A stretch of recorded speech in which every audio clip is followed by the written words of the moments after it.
I thought it would be a good idea to take a look at communism through a different lens than the usual political ones that are currently busy polarizing society. To get a more fresh perspective, we're going to take a look at a fictional philosopher who likes to talk about secrets. Best-selling author Patrick Rothfuss envisioned a bit of a classical sage in his Teccam. For those who haven't read it, I suggest picking up a copy of The Name of the Wind. It's one of those rare books that you return to reread, only to find there was a lot more to it in the first place. This won't spoil much of anything at all, so what did Teccam have to say about secrets? Well, he tells us there are two types of secrets. Secrets of the mouth and secrets of the heart, and here's how he defines them. Most secrets are secrets of the mouth, gossip shared and small scandals whispered. A secret of the mouth is like a stone in your boot. At first, you're barely aware of it. Then it grows irritating, then intolerable. Secrets of the mouth grow larger the longer you keep them, swelling until they press against your lips. They fight to be let free. Secrets of the heart are different. They are private and painful, and we want nothing more than to hide them from the world. They do not swell and press against the mouth. They live in the heart, and the longer they are kept, the heavier they become. As he says, you might think of a secret of the mouth as knowing a juicy piece of gossip that you shouldn't share. And that would certainly fit the bill.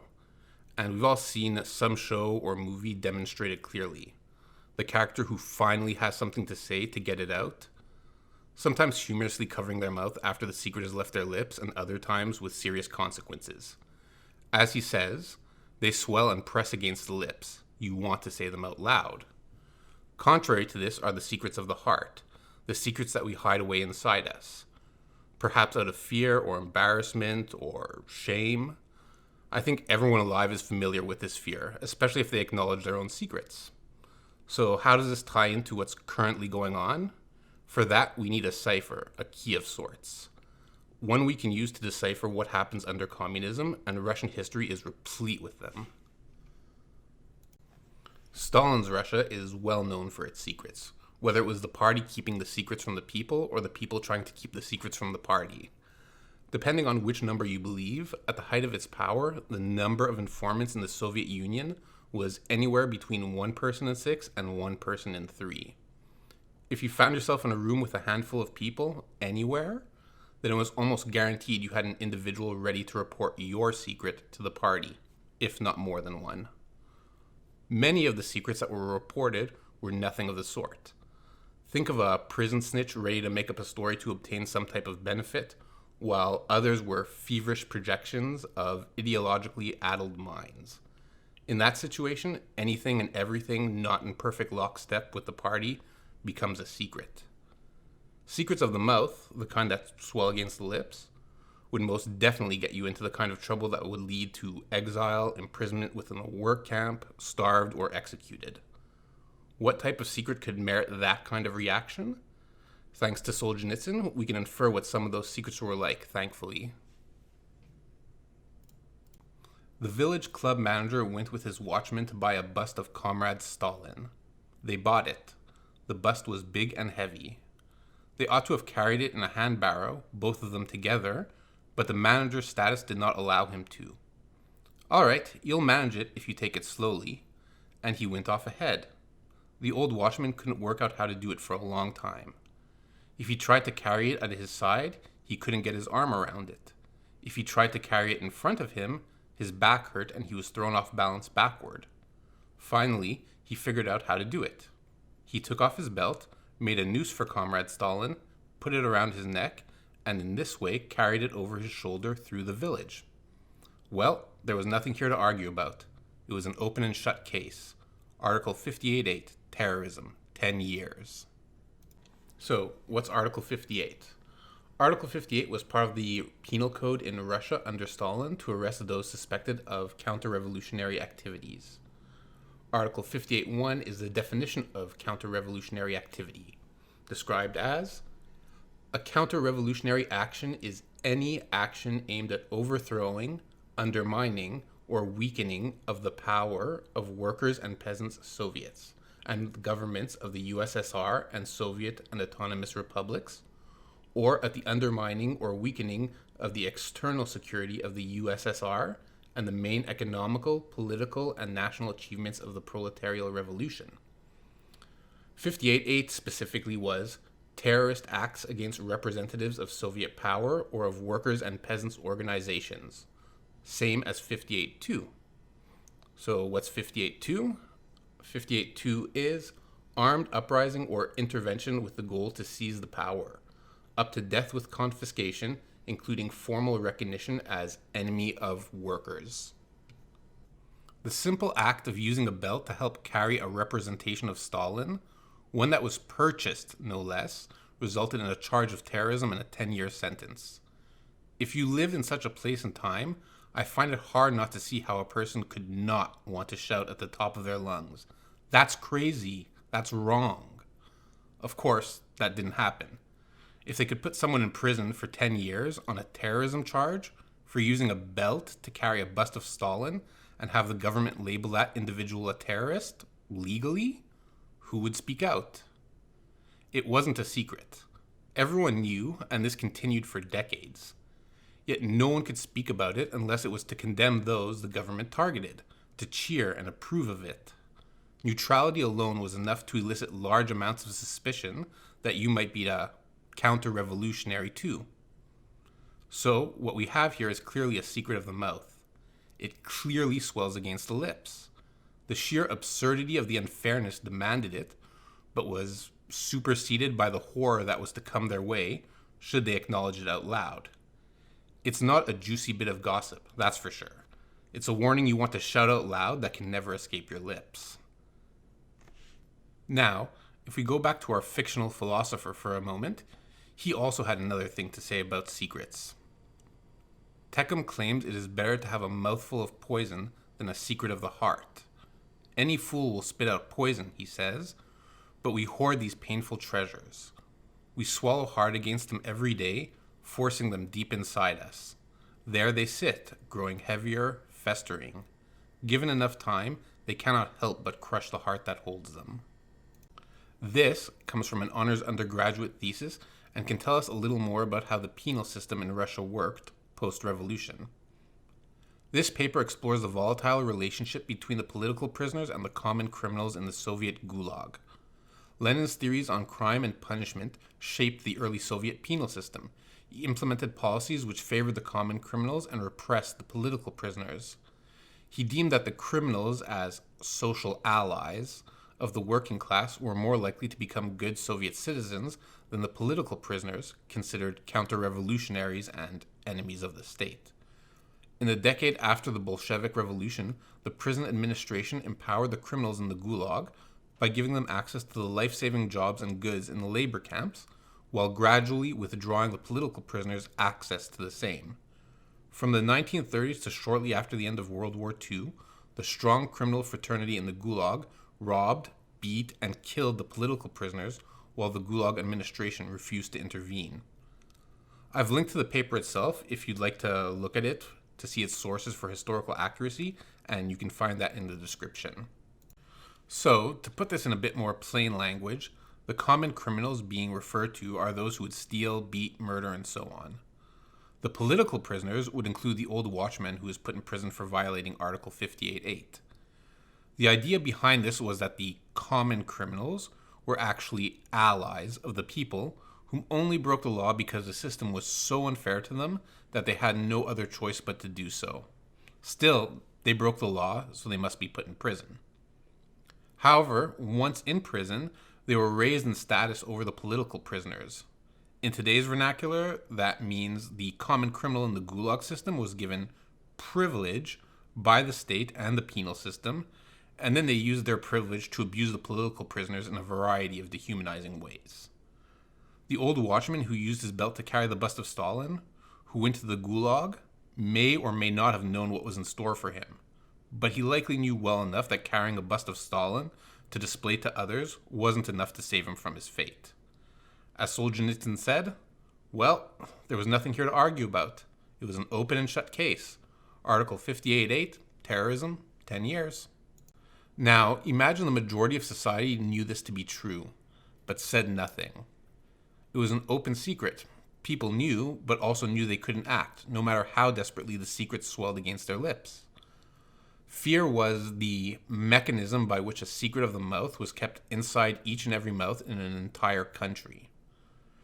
To return to what Teccam stated, secrets of the heart are worse than secrets of the mouth. Even a fool will spit out poison. What the system in Russia did at the time was use absurd amounts of terror to keep every secret of the mouth on the inside, forever swelling against the lips, but never to be spoken. The poison couldn't be spit out unless you risked your life, and often that of anyone associated with you, to the point that they starved to death 6 million of their countrymen and women, and no one said a word or lifted a finger to help. Not to help the starving, not to stop those doing the starving. What was done in the name of the revolution made secrets of the mouth into a grotesque parody of secrets of the heart. This required the full force of the state, as well as the majority of the population censoring themselves. But even so, they still weren't the same thing. Solzhenitsyn shows us this as well. We'll need to go over a page in Volume 3 titled Loyalists. Here we shall concern ourselves particularly with those orthodox communists who made a display of their ideological orthodoxy first to the interrogator, then in the prison cells, and then in the camp to all and everyone, and now recall their camp past in this light. So, these communists were true believers, essentially. They adhered to communist doctrine, the same way an orthodox religious individual strictly follows the rules and precepts of their religion. By a strange selective process, none of them will be sloggers. Such people ordinarily had held big jobs before their arrest and had had an enviable situation, and in camp they found it hardest of all to reconcile themselves to extinction, and they fought fiercest of all to rise above the universal zero. In this category were all the interrogators, prosecutors, judges, and camp officials who had landed behind bars, and all the theoreticians, dogmatists, and loudmouths. So those being described here match up with their contemporary counterparts as described. They were often quite intelligent and moderately industrious, often highly educated and very secure in the rightness of their beliefs and actions, and would stand up for their values. We have to understand them, and we won't scoff at them. It was painful for them to fall. When you cut down trees, the chips will fly, was the cheerful proverb of justification. And then suddenly, they themselves were chopped off with all the other chips. What's being said here is that political prisoners wouldn't mock them, but rather try and understand them. To begin to know what it was like for the devout communists who ended up in the gulags, they had to understand that everything they had deeply believed was in practice more barbarous and horrific than anything they'd accused their political opponents of. To say that things were painful for them is to say almost nothing at all. They were incapable of assimilating such a blow, such a downfall, and from their own people too, from their dear party, and from all appearances, for nothing at all. After all, they had been guilty of nothing as far as the party was concerned, nothing at all. They could not accept reality in which they had done something wrong. They were orthodox communists, in thought and in action. They could not be guilty, therefore there must be something horrible going on, some mistake that'll all get sorted out. Not like those other political prisoners in the camps. No, those were the bad people. It was painful for them to such a degree that it was considered taboo among them, uncomradely to ask, "What were you imprisoned for?" The only squeamish generation of prisoners. The rest of us, in 1945, with tongues hanging out, used to recount our arrests, couldn't wait to tell the story to every chance newcomer we met and to the whole cell as if it were an anecdote. For the orthodox communists, they lived in a pseudo-reality, quite literally. Even in the gulag, with arrests, kidnappings, sentencing, and physically being in a prison camp, they could not accept reality. The pseudo-reality had become their reality, same way as people sometimes replace truth with my truth. Asking what crime they committed served the function of forcing an encounter with astronomical amounts of cognitive dissonance. At the same time, the political prisoners, the ones who had secrets of the mouth and were forced to keep them in, once in the gulag, what difference did it make? Like he says, they couldn't wait to tell each other their own stories. In essence, with the need to self-censor being removed by their imprisonment, they could at least spit the poison out, call out the absurdities, the unfairness, the malevolence, the immorality, and so on. Rather, it was the orthodox communists who had secrets of the heart. The kind that you don't want to admit out loud. The kind that you want to bury deep inside and pretend don't exist. For the orthodox communists in the gulags, the secret of the heart was, I am completely wrong. Like Teccam says, a secret of the heart grows heavier every day and can't help but crush the heart that holds it. And that's exactly what their secret of the heart did. They denied even the possibility that they were incorrect in their belief, in the way they viewed reality. And it led not only to the deaths of millions through starvation, but tyranny packaged on top of murderous absurdity. To be that magnitude of wrong was simply something they were not capable of admitting. Something which had to be accompanied with their complete and total complicity in the whole horrible affair. It was easier to believe that there was a mistake, swallow down their secret of the heart, and act as if it was all just a great big mistake. Asking them what crime they committed would be like intruding on the world of a delusional person with reality solely to see how they reacted. Now, if this sounds hard to believe, we've got as good an example as any. Here's the sort of people they were. A letter from her 15-year-old daughter came to Yelizaveta Tsetkova in the Kazan prison for long-term prisoners. Mama, tell me, write to me, are you guilty or not? I hope you weren't guilty, because then I won't join the Komsomol, and I won't forgive them because of you. But if you are guilty, I won't write you anymore and will hate you. And the mother was stricken by remorse in her damp, grave-like cell with its dim little lamp. How could her daughter live without the Komsomol? How could she be permitted to hate Soviet power? Better that she should hate me. And she wrote, I am guilty. Enter the Komsomol. This lunacy is the product of a secret of the heart buried so deeply, borrowing another thought from Rothfuss's novels, that it's locked behind the door of madness. As he describes it, third is the door of madness. There are times when the mind is dealt such a blow it hides itself in insanity. While this may not seem beneficial, it is. There are times when reality is nothing but pain, and to escape that pain, the mind must leave reality behind. Sounds like a good explanation to me for this mother's reaction. A staunch Orthodox communist knew she was imprisoned by the system she helped create, whose rules she knew and strictly observed, and as such, knew for certain, without a doubt, no rule was broken, certainly not by her. Her daughter's letter required her to confront reality, push her child towards a system which imprisoned her in a gulag as a dreaded counter-revolutionary of some kind and the horror she faced daily, or push her daughter towards reality, that she had been wrong all along and deeply complicit in the creation of a terrible system. Hiding a secret of the heart behind the doors of madness isn't the governmental equivalent of a software bug. Rather, it's a feature of communism. And it's what makes mothers push their daughters into evil.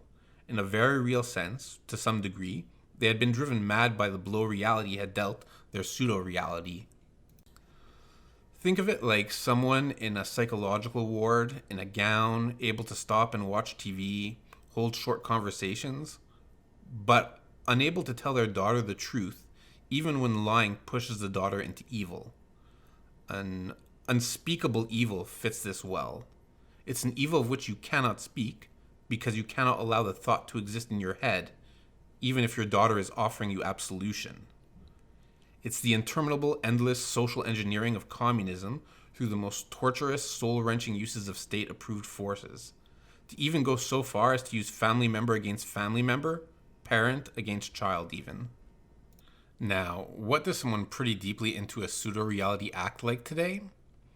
There's definitely tons of examples, and they come in every variation you can imagine, but here's a clear example of one. Terrified! Listen to me, Republicans! Listen! You are the people in history they warned us about! They warned us about people like you! Pay attention! We're losing our democracy!